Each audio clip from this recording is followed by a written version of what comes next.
लोकसभा चुनाव 2024 का बिगुल बज चुका है। कांग्रेस गठबंधन इंडिया की बैठक के बाद बीजेपी ने लोकसभा चुनाव की रणनीति को लेकर बैठक किया। आप कह सकते हैं कि इंडिया गठबंधन की बैठक से कहीं ना कहीं बीजेपी को संदेह हो रहा है कि 2024 में इसका असर देखने को मिल सकता है। इसी को देखते हुए बीजेपी ने बैठक भी की। इस बैठक में बीजेपी ने कमेटी का गठन किया है। खबरों की अगर माने तो इस बैठक में पार्टी से असंतुष्ट नेताओं को मनाने को लेकर चर्चाएं हुई है। दरअसल चुनाव से पहले पार्टी अपने घर को मरम्मत करने का प्लान बीजेपी कर रही है। पहले पार्टी अपने असंतुष्ट नेताओं से बातचीत करेगी, जिससे वो लोकसभा चुनाव में ज्यादा से ज्यादा सीटों पर जीत दर्ज कर सके।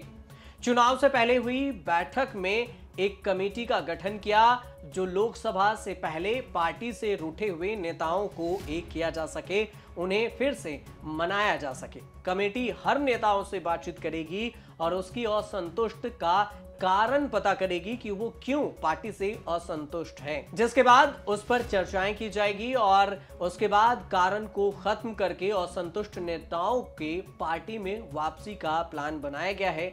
इस बैठक में 400 की पार इस बार नारा भी दिया गया है कि 2024 में 400 के पार सीट को बीजेपी लाएगी। बीजेपी पहले इंडिया गठबंधन के बीच हो रही बैठक को लेकर कह रही थी कि इंडिया गठबंधन का कुछ भी नहीं होने वाला है, लेकिन इंडिया गठबंधन में टूट की खबरों के बीच बीजेपी खुद अपनी पार्टी के रूठे नेताओं को मनाने का प्लान कर रही है। बीजेपी ने लोकसभा चुनाव से पहले बैठक में एक 8 सदस्यीय टीम, जो उसमें कमेटी के मेंबर हैं, उनको बनाया है, जिसमें 8 लोग शामिल हैं। उन 8 लोग में केंद्रीय मंत्री भूपेंद्र यादव, केंद्रीय मंत्री अश्विनी वैष्णव, केंद्रीय मंत्री मनसुख मंडाविया, असम के मुख्यमंत्री हेमंत बिस्वा शर्मा और महासचिव विनोद तावड़े। इसके अलावा तरुण चुग और सुनील बंसल भी इस कमेटी में शामिल हैं। ये 8 लोगों की कमेटी है। बीजेपी विपक्षी पार्टियों को तोड़कर अपनी टीम मजबूत करने की कोशिश में लगी हुई है। पार्टी के इस मुहिम में अलग अलग राज्यों में कांग्रेस, सपा, बसपा में नए नए नेताओं की वापसी की जा रही है।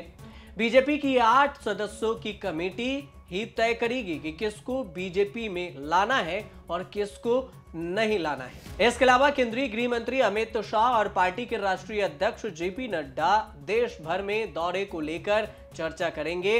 और इतना ही नहीं, बीजेपी ने इस बैठक में राम मंदिर को भी फोकस किया है। राम मंदिर को लेकर भी कई सारे प्लान तैयार किए हैं, जिससे बीजेपी को 2024 लोकसभा चुनाव में फायदा भी मिल सकता है। इसके अलावा बैठक में जनता को राम लल्ला के दर्शन कराने को लेकर भी चर्चा की गई है। हजारों लोगों को हर जिले से दर्शन कराने की प्लानिंग की गई।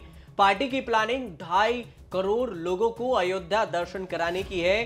प्लान के मुताबिक हर लोकसभा क्षेत्र से 5-5 हजार लोग, हर विधानसभा क्षेत्र से 2-2 हजार लोग अयोध्या दर्शन के लिए जाएंगे।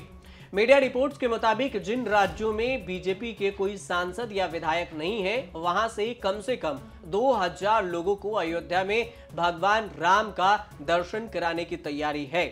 सांसदों और विधायकों को लोगों के अयोध्या दर्शन करवाने की जिम्मेदारी सौंपी गई है। बीजेपी का लक्ष्य अगले 3 महीने में 1 करोड़ लोगों को राम लल्ला के दर्शन कराने की है, जिससे उन्हें वोट बैंक का भी फायदा हो सके।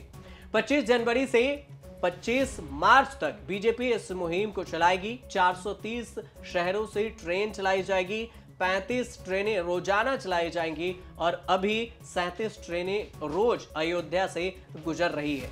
तो कुल मिलाकर इंडिया गठबंधन से कहें या फिर 2024 को लेकर बीजेपी ने एक नई रणनीति तैयार किया है कि 2024 में कैसे हम फतह हासिल करेंगे और फिर से तीसरी बार देश के प्रधानमंत्री नरेंद्र मोदी होंगे। इसको लेकर कई सारे प्लान तैयार किए गए। आप देखते रहिए न्यूज़ तक।